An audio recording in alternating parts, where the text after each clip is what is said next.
Hey, welcome to another episode of Unlocked with Daryl Davis. Hey, we'll be interviewing Reginald Slack here in a few moments. A TDC brother of mine. Hey, stay tuned and catch some TDCJ content. Here we go, people.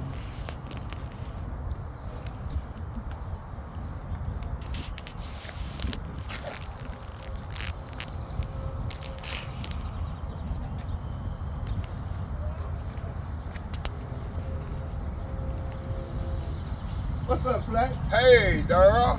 What's up? Good to see you, man. Good to see you, brother. TDCJ. TDCJ, Sit man. down. Hey, let's do this. Hey, we're gonna welcome. We're back again. Hey. Back again. Hey, boy, we got a mess going on. Yeah. Hey, but we tell you, it's wet. Well, here's a welcome to another episode of Unlocked with Daryl Davis. We have Reginald Slack, TDCJ-ID inmate, offender, whatever they choose to call us. How much time did you do down there, Slack? Done 27 flat. 27 flat. Yeah. Yeah, we done about 9 years together, right? We did. On what unit were we on together? Michael unit. Michael unit. Yeah. Hey, let's give the people something to talk about. We're going to talk about something on the Michael unit. What you want to talk about, Daryl? Hey, man, we was in some of everything on the Michael unit. That was good. Church service. Yeah. All out here. Yeah. All kind of leadership class. Yes. But let's tell the people about the jungle part of it. How we were animals down Well, the jungle part of it is just a savage part to the penitentiary. there. That's the part people don't know. It's a dog-eat-dog world down there. Mm. Yeah. It's rape going on, there's drugs going on, there's fighting going on, there's stabbing going on, there's killing going on. I mean, whatever you choose to be a part of. What about the officers placing bets on inmates to fight each other? Officers are corrupt just as well as inmates are corrupt. You got good officers and you got bad officers as well. Yeah. Yeah. I never seen a good officer in nothing. Yeah. Huh? I tell you why I ain't never seen a good officer in nothing. Because if it was a good officer in something, everything would be good. But when they keep their mouth closed and they know that the corruption is going on, then that makes them a bad officer, what you say?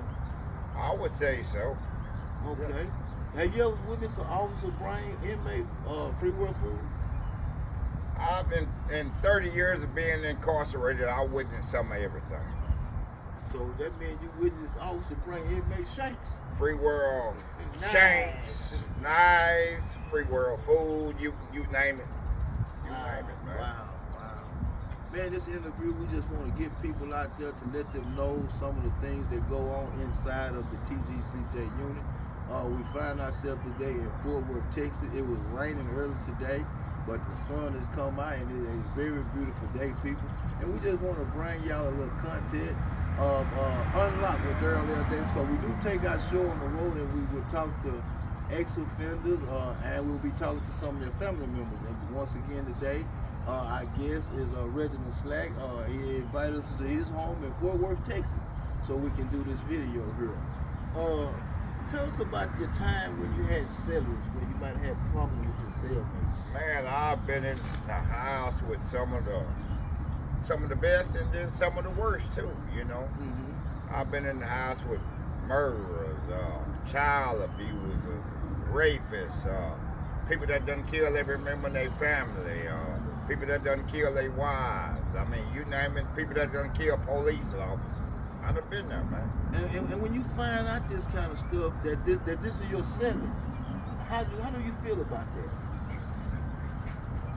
Really, I could care less. I'm really trying to do my own time. Just trying to survive. But I'm trying to survive, but I'm aware of this other man that's in there is dangerous as well. Mm-hmm. Yeah. So you saying that everybody that's locked up in the state of Texas, whether they're on the unit you own or another unit, are predators and dangerous people? I've run across some innocent folk, but 90% of the people that I've run across are pretty dangerous. Pretty dangerous. Yeah, pretty dangerous individuals. So regardless of the innocent ones, they have to become a part of the environment, right? You either become a part of the environment that you're living in, or you get ate up by the part of the environment that you're living in. Yeah, it's dangerous. And a lot of people outside in this society here doesn't know that. Yeah.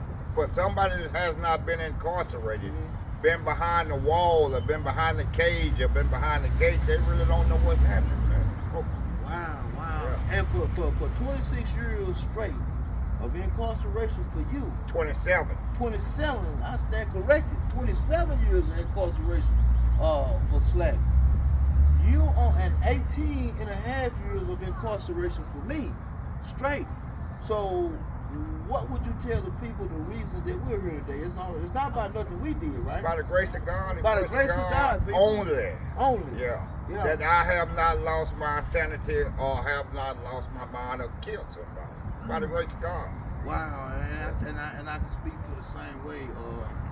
I remember mornings when they used to come wake me up. I was 350 some pounds. I was big, so it took a lot for me to move, right? And once I got sleep, I didn't want to move. But we had men that come to my cell at 2 or 3 o'clock in the morning because they didn't want to go to breakfast by themselves because they had to beat them up squads out there. You remember them squads? Yeah. Well, when you go to breakfast, you may not come back. Yeah. Or when you come back, you broke up. Yeah. And they would wake me up and go out there just to stay safe. You remember those days? Dangerous. The institutions that we were assigned to are very dangerous institutions at that time. Yeah. And you either had somebody, a buddy that would walk with you, or sometimes you just wouldn't even go eat, man. You wouldn't feel safe. Wouldn't feel safe. Yeah. The only thing you wanted to do was to put something in your stomach because you didn't have nothing in your locker. Yeah. A lot of people a lot of individuals down there are broke, have no money, no support. Wow. And officers didn't want to work. So they would beat you up because you had the right to go eat. So they would put fear in us not to go eat. Exactly. Right? So this is the things that society needs to know about. It's dangerous, man. Right? It's dangerous. Me and you had a lot of affiliations together. We lived on the cars together. We lived in separate houses, separate buildings. What was it, about 9 years? Yeah, about 9 years on the micro unit. 9 together. years on the micro together. I was blessed to be able to lead the church service on the micro unit. I had 2 destinations where you could always find me. It was going to be in the law library or the chapel. And when we was in the chapel, Slack was my right-hand man, you know. He was lead, he would always coordinate and keep things in order. And I could always depend on him. But certain things we just wouldn't let go on down in that chapel.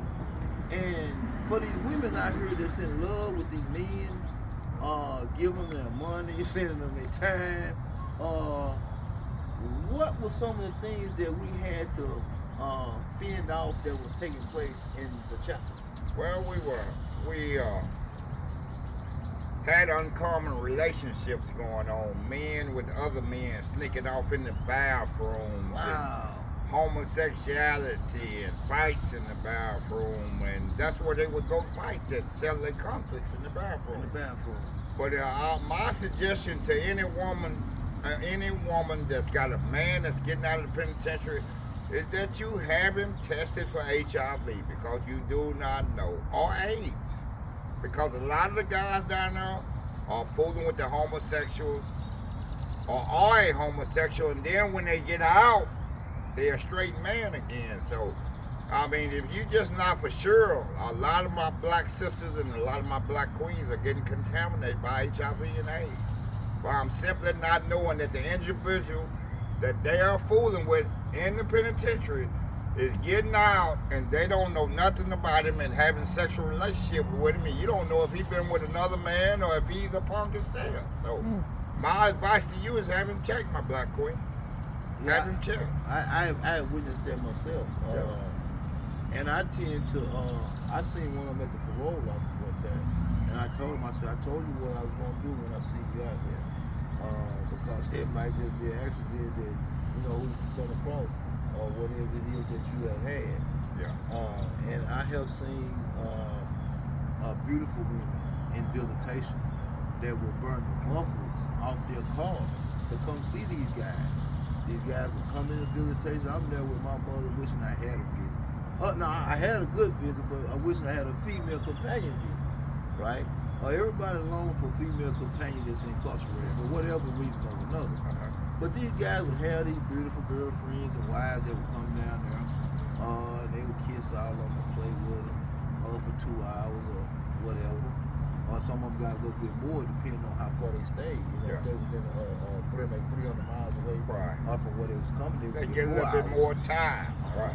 So these guys would go out there and play with these women like that, and they would come right back on their compound and lay up with another man.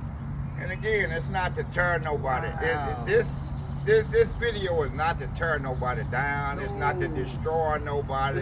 It's unlocking information. What it's doing is to bring your awareness to. It's a lot of men down there doing some of whatever, and before you just up and jump in the bed, you need to know, my black queen. You need to know. That's it. And violence. We're gonna go back to the violent part, of course. What people don't know. That transpire every day from a man that doesn't have anything to do but just go around and just start bullshit all day long. Gang members. Well, not only the worst ones. Not only gang. Well, it's not. We're not targeting the gangs. What we target, what we are targeting, is people down there with life with no parole, with no life, and basically that's their home. Well, this is it. You're right. Yeah. But those are the ones that mostly down there with the funny handshake, and they trying to come out down there. Well, whatever you said, they are. I'm talking about men with no life, with no parole, and have no life and no future. That it's over with. The penitentiary is their life. So, what would you suggest a man like that do? Or is there anything we can out here do as far as lobbying to legislature? My situation is my advice to a younger guy. This would be my advice: is not to get caught up and not to get yourself in them situations where you are down there and you are handed a knife by a gang member or affiliated or whatever, and you are told to go kill somebody or be killed. So my advice to you is not to get involved, man. I stayed 27 years and I was never part of Mandingo Warrior, no Crips, no Bloods, no Gangster Disciple, just solo. Just a straight, hard up, knucklehead, old school nigga that wasn't for no bullshit. Hey, with callous on his hand. Yeah, with callous on a hard working nigga. Yeah, slap the shit out of motherfucker. In a minute, fight in a minute. Heartbeat. Yeah, they know not fool with that nigga because that nigga there gonna fight. Yeah, he gonna fight. Yeah. And that's what I'm talking about when I say about the gang member. Because I witnessed young kids coming down 2 years. All they had. All you have to do is sit down for 8 months and you going home. Yeah. Just like you just said, they put something in his hand and they key in his back. Send him over there and he'll never go home. He'll never go home. 2 years. Yeah. A fucking gang member. Yeah. Right? They did that to that kid. That kid would have been more useful to that gang on the streets than he would have been in the penitentiary if they would have taught it. Because you said it is some men that's in there that will never get out of there. Never get out of penitentiary. Never. So ever. if they want to be a part of a gang, when them youngsters come in there, they will put them on some educational stuff so they can get out of there and they can have somebody to take care of them as far as getting lawyers and stuff. But the only thing you're doing is you continue to put this street shit in their head and continue to wind them up to do wrong. They ain't gonna be no help for themselves, are you? Well, they hit it for self-destruction, bro. They destroy themselves. Don't even know. As well as others, and don't even know it. So, at any time when you was in prison, did you ever consider yourself a slave? I did consider myself a slave, and I looked at myself as a slave, and the reason why every day is because I'm getting up, going to work. I was not making any money for it. I was talked to any kind of way. I was treated any kind of way, and I was not earning money for my services.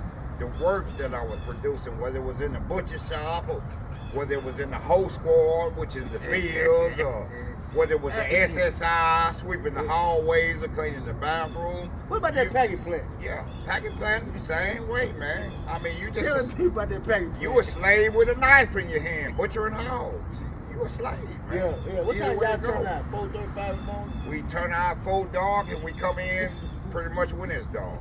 Yeah, all day long. Can't. Yeah, Can't see when you can't go see out? when you go out and can't see when you come in. Yeah. And they handle you out there. Hang on, you either gonna go to work or they gonna lock you up. And if you get caught with a piece of meat, what you gonna do? What would Captain Nasty Jock do? Captain Jock gonna prosecute you. Well, you know you're in the meat plant out there, but you know you ain't got no business. We got a chow hall and you ain't got no business with that pork chop in your hand out there. So Captain Nasty Jock. That's right, I said it, Jock. I'm gonna give you 30 days in jail, son. Think about it, man. You won't do that no more. Slack, you was bad acting, man. I remember one time you went there and turned that table over in there different, did you? Yeah, I turned the table over on Captain Jock, man. And the reason I turned the table Let's on go get Slack here. the reason I turned the table on Captain Jock is I felt as though nobody would listen to me. I was innocent. They don't. I was innocent. I was in a disciplinary hearing. I did not have nothing to fight with other than a pair of TDC commissary glasses, reading glasses, and an ink pen. And I got ate alive because nobody want to listen to what really happened. And those council substitutes, they might well just turn their badge in because they don't do nothing for you. Do a thing. Go up in there, stand there while you get charged. Nothing. And then go over there to the ODR and sit down with Jock. They worse than your court-appointed lawyer, a free world court-appointed lawyer. He ain't gonna do nothing but stand there and watch the judge eat you alive. He not gonna find no witnesses, track down no leads, nothing. And they say, Yeah, that's it. But that's how, when you place yourself in them situations, that's how they gonna handle you. Man, my mama and my dad used to tell me all the time that a hard head would make a soft ass. Yeah. My mom used to always tell me, keep your head off them white folks shit. My dad used to tell me, boy, you need to work hard. But all that went in one ear. And it didn't go out the other one. It just went down to the bottom and it stayed there. I guess my string must have a weight on it. It took it to the bottom. But when they locked my ass up, I began to figure it out. Yeah. It's not, you And figure the it out. longer I began to stand there, the more humble I began to be. My letters got nice to the house.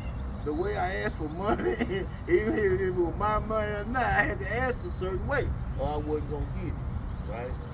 People I talk crazy to, I had to go back and eat all that shit up. But I have nobody. And these kids out here today, they think it's a game. They think it's a game, but it's mental abuse. It's psychological abuse to be incarcerated, locked up all freaking day long. That you are a wasted object. It's like taking an egg and just sitting it out there in the sun and just walking away from help.